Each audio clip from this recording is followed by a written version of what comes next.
mag-ingat kayo sa mga babae.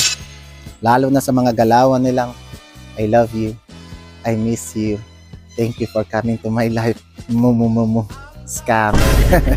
Dahil sa realidad ng buhay, sa mundo ng babae, pag ang babae hindi pa abnormal, hindi pa maldita yan, hindi ka pa mahal niyan, piliin mo yung sa umpisa pa lang maldita na. Yung tipong matutulog na lang kayo, yung tipong nag-uusap lang kayo, tapos maya-maya nag-aaway na kayo. Doon ka sa babaeng matapang, kahit kanino kaya kang ipaglaban. Doon ka sa babaeng masungit at mataray. Tanga na, pag ikaw minahal niyan, masungit yan, hindi namamansin niya. Pag may nagpapansin niyan, baka i-block niya pa eh. Higit sa lahat, doon ka sa babaeng ubod ng silosa, yung saksakan ng silosa.